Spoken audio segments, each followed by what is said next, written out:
سورۃ سبا کی آیت نمبر 31۔ الحمدللہ وکفا وسلام علی عبادہ الذین اصطفا، خصوصاً علی سید الرسل وخاتم الانبیاء وعلی آلہ واصحابہ الاتقیاء۔ اما بعد فاعوذ باللہ من الشیطان الرجیم، بسم اللہ الرحمن الرحیم۔ وقال الذين كفروا لن نؤمن بهذا القرآن ولا بالذي بين يديه ولو ترى إذ الظالمون موقوفون عند ربهم يرجع بعضهم إلى بعض القول يقول الذين استضعفوا للذين استكبروا لولا أنتم لكنا مؤمنين قال الذين استكبروا للذين استضعفوا أنحن صددناكم عن الهدى بعد إذ جاءكم بل كنتم مجرمين وقال الذين استضعفوا للذين استكبروا بل مكر الليل والنهار إذ تأمروننا أن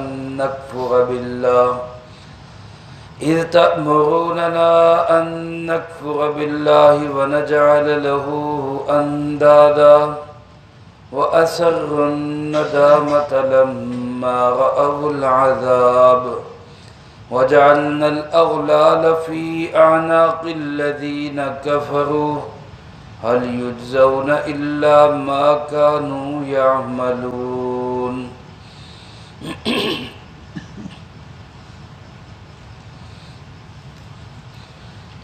اس سے پہلی آیات مبارکہ میں اللہ رب العالمین نے کافروں کے ایک جملے کو نقل کیا اور پھر اس کا جواب دیا۔ جب آپ صلی اللہ علیہ وسلم کافروں کو تبلیغ کرتے ہوئے آخرت کی بات کرتے، قیامت آئے گی، آخرت آئے گی، اس میں حساب ہوگا، بچ جاؤ، باز آ جاؤ، اپنی آخرت برباد نہ کرو، تو وہ بجائے آگے سے ڈرنے کے یا شرمندہ ہونے کے یا کانپ جانے کے، الٹا ڈٹائی کے ساتھ، ضد کے ساتھ، ہٹ درمی کے ساتھ کہتے کہ یہ قیامت کب آئے گی، متی ھذا الوعد۔ اور آپ صلی اللہ علیہ وسلم کو چیلنج کرتے کہ اگر تم سچے ہو تو یہ قیامت لے آؤ۔ اللہ پاک نے اس کے جواب میں ارشاد فرمایا، قیامت تو اپنے طے شدہ وقت پہ ہی آئے گی، تمہارے مانگنے سے جلدی نہیں آ سکتی، تمہارے ہٹانے سے پیچھے نہیں ہٹ سکتی، وہ جب اس کا وقت آئے گا آ ہی جائے گی، لیکن اس کے بعد پھر تمہیں کوئی چانس اور موقع نہیں ملے گا۔ چنانچہ ان آیات مبارکہ میں اللہ رب العالمین نے آخرت کا ہی ایک منظر بیان کیا ہے کہ جس منظر میں دنیا کے اندر جتنے قسم کے لوگ ہیں ان کا کیا حال ہوگا۔ دنیا میں میرے محترم دوستو دو قسم کے لوگ ہیں جو اسلام کا مقابلہ کرتے ہیں، ایک ان میں سے لیڈر ہیں، دوسرے ان کے کارکن ہیں، ایک رہنما ہوتے ہیں، دوسرے پیچھے چلنے والے ہوتے ہیں۔ گویا کہ یوں کہہ لیں کہ ایک ان کے مقتدا ہیں، پیشوا ہے، دوسرے ان کے متبعین، ان کی پیروی کرنے والے ہیں۔ تو جب قیامت آئے گی اور یہ سارا جہان ختم ہو جائے گا اور نیا جہان شروع ہوگا اور آخرت کا ہولناک، ہیبت ناک، خوفناک منظر ہوگا، تو اس میں ایک منظر یہ بھی ہوگا کہ یہ لیڈر اور کارکن، یہ رہنما اور ان کے پیچھے چلنے والے، یہ مقتدا اور پیشوا اور ان کی اتباع کرنے والے، یہ آپس میں ہی گتھم گتھا ہوں گے، آپس میں ہی لڑیں گے، ایک دوسرے پہ الزام تراشیاں کریں گے کہ تمہاری وجہ سے ایسا ہوا، وہ کہے گا نہیں تمہاری وجہ سے ایسا ہوا۔ میرے محترم دوستو، ہمیں رسول اللہ صلی اللہ علیہ وسلم نے یہی ہدایات اور یہی تعلیمات ارشاد فرمائی ہے کہ دنیا کے اندر ان لوگوں کے ساتھ رہو جو سچے لوگ ہیں۔ قرآن کریم نے بھی ہمیں یہ ہدایت دی، یا ایھا الذین آمنوا اتقوا اللہ وکونوا مع الصادقین، اے ایمان والو اللہ سے ڈرو اور سچے لوگوں کے ساتھ رہو۔ اور اسی طرح اللہ رب العالمین نے رسول اللہ صلی اللہ علیہ وسلم نے جو ہمیں تعلیمات دی ہیں، ان میں ہمیں یہ ہدایات دی گئی ہیں کہ اچھے لوگوں کی صحبت اختیار کرو، برے لوگوں سے اپنے آپ کو بچاؤ، جو اللہ کی مان کر نہیں چلتے، جو رسول اللہ صلی اللہ علیہ وسلم کی تعلیمات پہ عمل پیرا نہیں ہے، ان کو اپنا مقتدی، پیشوا، رہبر، رہنما ہرگز مت بناؤ۔ حدیث پاک میں آپ صلی اللہ علیہ وسلم نے ارشاد فرمایا کہ یہ جو علم ہے، یہ فرمایا کہ ایسے نہیں اٹھ جائے گا کہ کتابیں ختم ہو جائیں گی یا حروف ختم ہو جائیں گے یا لکھا ہوا علم ختم ہو جائے گا، ایسے نہیں ختم ہوگا، بلکہ فرمایا ان اللہ یقبض العلم بقبض العلماء، اللہ علم کو اٹھا لے گا علماء کو اٹھا کر، اہل علم کو اللہ پاک اٹھا لے گا۔ جو علم والے ہوں گے وہ دنیا سے جائیں گے اور تیزی سے جائیں گے، اور پھر کیا ہوگا؟ آپ صلی اللہ علیہ وسلم نے ارشاد فرمایا اتخذ الناس رؤوسا جہالا، لوگ جاہلوں کو اپنا سردار بنا لیں، جاہلوں کو اپنا مذہبی رہنما، پیشوا اور مقتدی بنا لیں، اور پھر کیا ہوگا؟ فرمایا فَضَلُّوا وَأَضَلُّوا، وہ خود بھی گمراہ ہوں گے، وہ دوسروں کو بھی گمراہ کریں گے۔ تو اس لیے ہمیں دنیا کے اندر بھی جب کسی کے پیچھے چلنا ہو، کسی کی پیروی کرنی ہو، کسی کی بات ماننی ہو، تو کم سے کم ہم اتنا دیکھ لیا کریں کہ یہ شخص خود اللہ کے احکامات پہ، رسول اللہ صلی اللہ علیہ وسلم کے طریقوں پہ خود چل رہا ہے یا نہیں چل رہا، اس کی اپنی زندگی کیسی ہے، ورنہ پھر یہ حال ہوگا جو اللہ پاک نے ان آیات مبارکہ میں بیان فرمایا۔ چنانچہ اللہ پاک فرماتے وقال الذین کفروا، کافر لوگ یہاں دنیا میں تو یوں کہتے ہیں لن نؤمن بہذا القرآن، ہم ہرگز اس قرآن پہ ایمان نہیں لائیں گے۔ اندازہ کریں کتنے ضدی تھے، کتنے ہٹ درم اور پکے تھے۔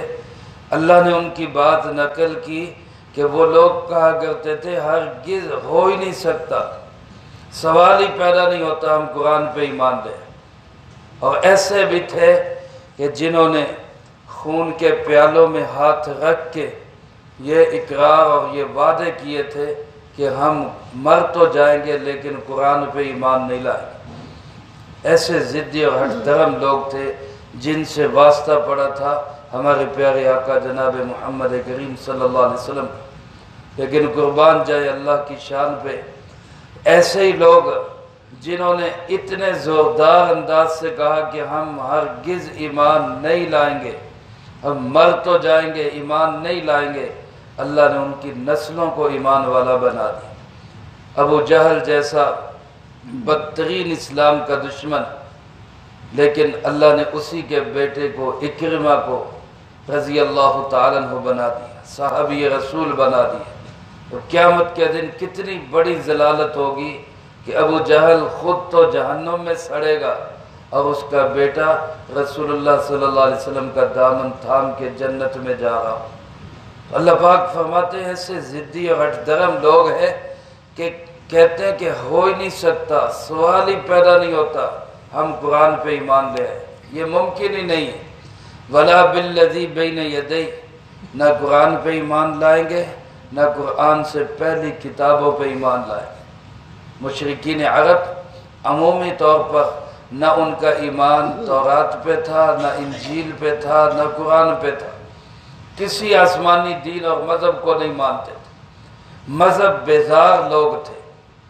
آج میرے دوستو پھر ایسے لوگ پیدا ہو رہے ہیں جو مذہب بیزار ہے، جو کہتے ہیں کوئی مذہب نہیں ہونا چاہیے، بس انسانوں کو خود اپنے اصول طے کر لینے چاہیے، کسی آسمانی ہدایت کی ضرورت نہیں۔ اپنے ماحول و معاشرے کے مطابق سمجھدار ذہین عقل مند لوگ بیٹھیں اور اپنے اصول اور اپنے قانون خود بنا لیں، یہ مذہب سے بیزاری ہے۔ حالانکہ ہمارے پاس بنا بنایا قانون، ضابطہ حیات، زندگی گزارنے کا بہترین طریقہ اسلام کی شکل میں موجود ہے۔ اللہ کا قانون ہے، رسول اللہ صلی اللہ علیہ وسلم کی بتائی ہوئی تعلیمات ہے، اس کے بعد کسی کے نظام کی ضرورت رہ نہیں جاتی۔ ہمارا ایمان ہے رسول اللہ صلی اللہ علیہ وسلم سے بڑھ کر کوئی عقل مند آدمی دنیا میں پیدا ہو ہی نہیں سکتا۔ اللہ کے محبوب صلی اللہ علیہ وسلم سے زیادہ سمجھدار ذہین فطین انسان کسی ماں نے جنا ہی نہیں، نہ جنے گی، اور اللہ سے بڑھ کر ہماری ضروریات اور ہمارے تقاضوں کو سمجھنے والا کوئی ہو ہی نہیں سکتا۔ تو جو نظام اللہ نے دیا ہے، جو رسول اللہ صلی اللہ علیہ وسلم نے دیا ہے، کیا اس میں کوئی کمی رہ سکتی؟ کیا اس میں کوئی نقص رہ سکتا ہے؟ جب اس میں کوئی کمی نہیں، کوئی نقص نہیں، وہ پرفیکٹ نظام، بہترین نظام ہے، تو پھر کسی اور نظام کی ضرورت بھی نہیں رہ جاتی۔ لیکن دنیا کے اندر فرمایا سے لوگ آئے اور آئے ہیں، پہلے بھی آئے ہیں، اب بھی ہے، آئندہ بھی آئیں گے، کہ جو لوگوں کو کہیں گے کہ اس نظام کو چھوڑو، قرآن و سنت کو چھوڑو، ہمارے پیچھے چلو، جو ہم کہتے ہیں اس پہ عمل کرو۔ اب یہ جو لوگ ہیں، یہ پیچھے چلانے والے اور پیچھے چلنے والے، یہ مقتدی اور ان کی پیروی کرنے والے، یہ لیڈر اور کارکن، اللہ فرماتے ہیں وَلَوْ تَرَىٰ إِذِ الظَّالِمُونَ، اگر تو دیکھے تو وہ منظر بڑا عجیب ہوگا، بڑا خوفناک منظر ہوگا۔ إِذِ الظَّالِمُونَ مَوْقُوفُونَ عِنْدَ رَبِّهِمْ، جب یہ ظالم لوگ کھڑے ہوں گے اپنے رب کے سامنے، جب یہ ظالم لوگ، یہ متبع یا متبعین، یہ آگے مقتدی یا ان کے مقتدی، یہ رہنما یا ان کے پیچھے چلنے والے، سب ظالم جب یہ رب کے سامنے کھڑے ہوں تو وہاں کیا کریں گے؟ اللہ فرماتے یرجع بعضهم الى بعض القول، یہ سب ایک دوسرے پہ الزام تراشیاں کر رہے ہوں، ایک دوسرے کی طرف بات پھینک رہے ہوں۔ جیسے ہوتا ہے نا، دنیا میں کوئی کام خراب ہو جائے تو پھر کام کرنے والے کیا کہتے ہیں؟ تیری وجہ تو ہے، تینوں میں کہندا سی اتنا کر لے، اتنا نہ کر، اے ہن تیری وجہ تو ہو گئی۔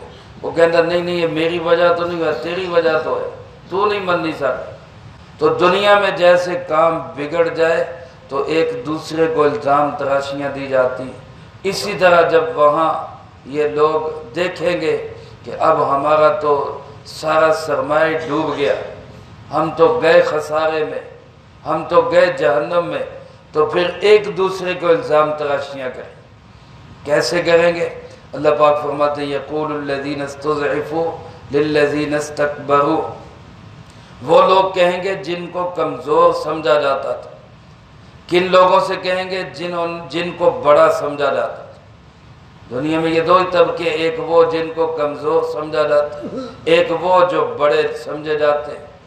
دنیا کے اعتبار سے بڑے لیڈر اور امیر کبیر سیٹھ اور نواب قوانین، یہ بڑے، اور ان کی ہاں میں ہاں ملانے والے، ان کے نعرے لگانے والے، ان کے پیچھے ہائے وائے کرنے والے، یہ سب کمزور سمجھے جاتے۔ تو اللہ فرماتے ہیں یہ جو کمزور سمجھے جاتے ہیں، یہ ان بڑوں سے کہیں گے لولا انتم لکنا مؤمنین، اگر تم نہ ہوتے نا تو ہم بھی ایمان لے ہی آتے، تم نہ ہوتے تو ہم ایمان لے ہی آتے، تمہاری وجہ سے ہم ایمان نہیں لائے، تم ہمیں کہتے رہے چھوڑو کوئی مسئلہ نہیں، کچھ نہیں ہوتا۔ بعض ایسے ڈھیٹ کافر تھے، وہ ان چھوٹے لوگوں کو کہہ دیتے اگر کچھ ہوا تو ہم ذمہ دار ہیں، ہم تمہارا بوجھ اٹھائیں گے۔ اللہ پاک نے قرآن کریم میں جگہ جگہ پہ فرمایا قیامت کے دن کوئی کسی کافر کا بوجھ نہیں اٹھا سکے، ہر ایک کو اپنا بوجھ اٹھانا ہو۔ لیکن یہ ایسے ڈھیٹ تھے، کہتے جنہیں کچھ نہیں ہوتا جی، ہم ذمہ دار ہیں، ہم ذمہ دار ہیں، کوئی مسئلہ ہوا تو ہم تمہارا بوجھ اٹھائیں گے۔ اللہ معاف فرمائے، قیامت کو انسان اپنا بوجھ نہیں اٹھا سکتا، کسی دوسرے کا بوجھ کیا اٹھانا۔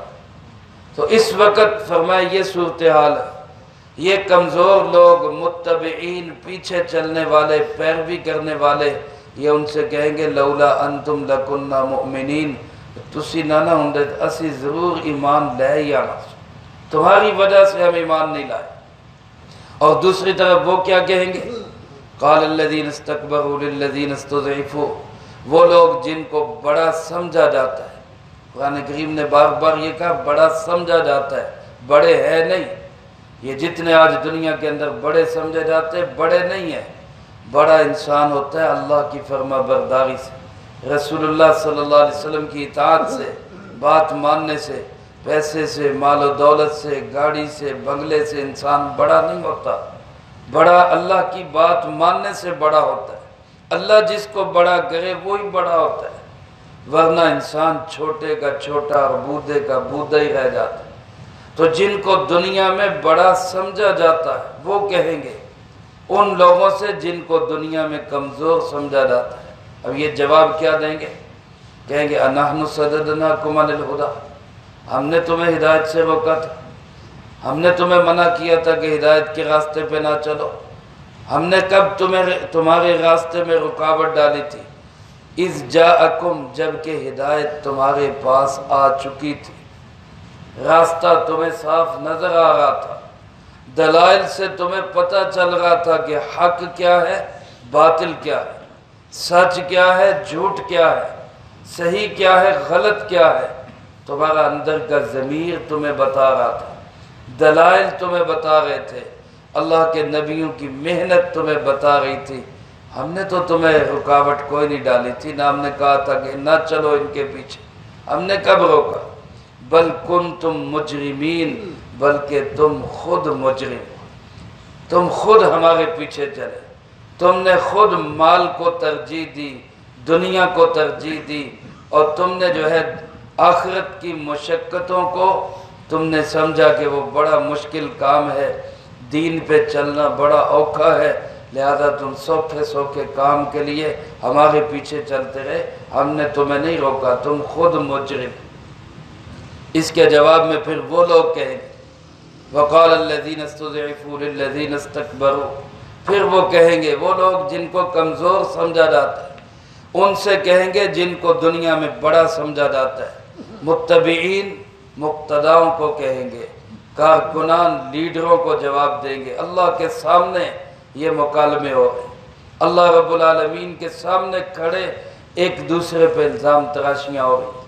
کیا کہیں گے؟ بل مکر اللیل والنہار، تمہاری رات دن کی جو سازشیں تھی، مکاریاں تھی، تمہارے پروگرام اور سکیمیں تھی، ان کی وجہ سے ہم دین سے ہٹ گئے۔ تم رات دن اسی تانے بانے میں لگے رہتے تھے کہ کیسے دین والوں کو پیچھے ہٹانا ہے، رات دن ان کے خلاف تم پروگرام بناتے تھے، سازشیں کرتے تھے، اور کبھی ان کو دھمکیاں، کبھی ان کے اوپر سختیاں، کبھی ان کو جو ہے مار پٹائی، تمہارے اس مکر و فریب کی وجہ سے۔ اور پھر اذ تأمروننا ان نکفر باللہ، تم ہمیں حکم دیا کرتے تھے کہ ہم اللہ کا انکار کر دیں، تم ہمیں حکم دیتے تھے اور تم ہمیں کہتے تھے وَنَجْعَلَ لَهُ أَنْدَادًا، اللہ کا تو انکار کر دے اور جھوٹے معبودوں کو اللہ کا شریک بنا دے، یہ تم ہمیں کہا کرتے تھے۔ اور تم کہا کرتے تھے کہ اللہ سے اب کچھ نہیں ہوتا، دوسرے بھی چھوٹے چھوٹے اللہ کے ساتھ اور بھی موجود ہیں، اور تم ہمیں کہا کرتے تھے کہ آؤ ہم تمہارا کام کرتے ہیں، اس کی کیا ضرورت ہے اللہ کی طرف جانے کی، نظام کی طرف جانے کی، ہمارے پاس بہترین نظام ہے، ہماری طرف آ جاؤ۔ تو تم ہمیں بلاتے تھے۔ اللہ پاک فرماتے ہیں یہ سب آپس میں لڑ تو رہے ہوں گے، ایک دوسرے کو الزام تراشیاں تو کر رہے ہوں گے، ایک دوسرے پہ بوجھ ڈالنے کی کوشش تو کریں گے، لیکن فرمایا وَأَسَرُّ النَّدَامَةَ، اندر سے سب شرمندہ ہوں گے۔ فرمایا اندر سے صورتحال یہ ہوگی کہ خود اندر شرمندگی کو چھپا رہے ہوں گے۔ وَأَسَرُّ النَّدَامَةَ، شرمندگی اندر ہی اندر ان کو کاٹ رہی ہوگی۔ لما رأوا العذاب، جب عذاب کو سامنے اپنی آنکھوں سے دیکھیں، سامنے نظر آ رہا ہوگا کہ اب تو اللہ کی سزا میں پکڑے گئے، اب تو گرفت میں آ گئے، تو پھر فرمایا اندر ہی اندر شرمندہ ہوں۔ میرے محترم دوستو، یہاں سانس جب تک چل رہی ہے، دنیا میں انسان موجود ہے، ذرا سی ندامت ہو جائے، شرمندگی ہو جائے، آنکھ سے آنسو کا قطرہ آ جائے، توبہ کر لے انسان، اللہ سے معافی مانگ لے، سوری کر لے، اللہ پاک بخشش کے دریا بہا دیتا ہے۔ اللہ رب العزت سارے گناہوں کو معاف کر دیتا ہے، پچھلا جو کیا گرایا وہ سب صاف ہو جاتا ہے، لیکن وہاں جا کے انسان کو ندامت، شرمندگی ہوگی، اور اتنی ہوگی کہ بعض روایات میں آتا ہے جن کا مفہوم یوں ہے کہ شرمندہ ہو کر انسان اپنی انگلیاں کاٹنا شروع کرے گا، بازو تک چبا جائے گا، روئے گا، آنسو ختم ہو جائیں گے، پیپ اور خون آنکھوں سے نکلے گا، لیکن پھر بھی وہاں پہ اس کے اوپر اللہ کی کوئی رحمت نہیں ہوگی، ایک چھینٹا نہیں رحمت کا پڑے گا، وہاں کی ندامت اور شرمندگی کسی کام نہیں آئے گی۔ یہاں توبہ کا دروازہ کھلا ہے، 1000 بار بھی توبہ کی ہو پھر بھی اللہ کہتا ہے میرے بندے آ جا میرے پاس، آ جا میرے پاس۔ اور یہاں انسان ایک دفعہ کہہ دے یا اللہ غلطی ہو گئی معاف کر دے، اللہ سارے گناہوں کو معاف کر دیتا ہے، اور کوئی پوچھنے والا نہیں اللہ سے کہ کیوں معاف کر دیا، اللہ کو کون پوچھ سکتا ہے۔ لیکن اگر انسان یہاں سے توبہ کیے بغیر چلا گیا، وہاں کی ندامت، وہاں کی شرمندگی، وہاں کا رونا دھونا، وہاں کا چیخنا چلانا، وہ کسی کام نہیں آئے گا۔ روایات میں آتا ہے کہ جہنمی جہنم میں اللہ کو پکاریں گے، پہلے جو مالک ہے جہنم کا دروغہ اس کو پکاریں گے، یا مالک، اے مالک اپنے رب سے کہے خفف عنا یوم من العذاب، کہ عذاب ختم نہیں کرنا، تھوڑا ہلکا ہی کر دو، تھوڑی سی ہمیں رعایت ہی دے دو۔ دنیا میں بھی ہفتے میں ایک تو چھٹی ہو ہی جاتی تھی، سنڈے آ جاتا تھا، جمعہ آ جاتا تھا، ایک چھٹی تو ہو ہی جاتی تھی، یہاں بھی چلو کو تھوڑی سی رعایت ہی ہو جائے۔ تو وہ آگے سے مالک کیا کہے گا، اولم تک تأتیکم رسلکم بالبینات، کیا اللہ کے نبی آ کے تمہیں سمجھاتے نہیں رہتے؟ کیا رسول اور رسولوں کے نائبین واعظین علماء تمہیں سمجھاتے نہیں رہتے کہ اپنا رخ سیدھا کر لو؟ کہیں گے بلا، تو وہ کہے گا پکارو پھر، وما دعاء الکافرین الا فی ضلال، جتنا مرضی رو، چیخو چلاؤ، پکارو، آوازیں دو، تمہاری آوازوں کا کوئی فائدہ نہیں ہوگا، بیکار ہے آج۔ اس سے مایوس ہو کے پھر رب کو پکارنا شروع کریں گے، اللہ کو پکاریں گے، اور روایات میں آتا ہے کہ سینکڑوں سال بیت جائیں گے، کوئی جواب نہیں آئے گا، سینکڑوں سال۔ یہاں ایک دفعہ بندہ کہے نا، اور بلکہ حضرت حکیم الامت مولانا اشرف علی تھانوی رحمۃ اللہ علیہ نے پسندیدہ واقعات میں یہ واقعہ لکھا ہے کہ ایک شخص 20 سالوں سے اپنے بت کو پکار رہا تھا، یا صنم یا صنم یا صنم یا صنم کہہ کر، ایک دفعہ غلطی سے اس کی زبان سے نکل گیا یا صمد، اے صمد، صمد اللہ رب العالمین کا نام ہے، صنم کہنا تھا، غلطی سے صمد نکل گیا۔ اللہ پاک نے فوراً کہا لبیک یا عبدی، ہاں میرے بندے بتا کیا مسئلہ۔ یہاں بندہ پکارتا ہے، غلطی سے بھی پکارتا ہے، اللہ فوراً جواب دیتا ہے، فوراً لبیک کہتا ہے، لیکن وہاں انسان سینکڑوں سال پکاریں گے، اور سینکڑوں سالوں کے بعد جواب کیا آئے گا، اخسؤ فیہا، اخسؤ فیہا ولا تکلمون۔ اللہ رب العالمین فرمائیں گے اخسؤ، عربی زبان کے اندر اخسا کا لفظ کتے کو دھتکارنے کے لیے بولا جاتا ہے، جیسے ہمارے پنجابی میں کتا گھر میں آ جائے تو کیا کہتے ہیں، دھور دھور، کتے کو دور ہٹانے کے لیے دھور دھور۔ اب یہ لفظ عربی میں اخسا بولا جاتا ہے، کتے کو گھر سے نکالنے کے لیے۔ اللہ پاک ان جہنمیوں کے لیے یہی لفظ بولیں گے، اخسؤ فیہا ولا تکلمون، مجھ سے بات بھی مت کرو، پڑے رہو اسی کے اندر، مجھے پکارنے کی کوئی ضرورت نہیں۔ میرے محترم دوستو، اتنا مہربان اللہ، ماؤں سے زیادہ پیار کرنے والا اللہ اتنا ناراض ہو گیا انسان کے اپنے اعمال کی وجہ سے، تو وہاں ندامت ہوگی، شرمندگی ہوگی، لیکن وہ کسی کام کی نہیں ہوگی۔ فرمایا وَجَعَلْنَا الْأَغْلَالَ فِي أَعْنَاقِ الَّذِينَ كَفَرُوا، ان کافروں کے گلوں کے اندر اللہ توق ڈالے گا۔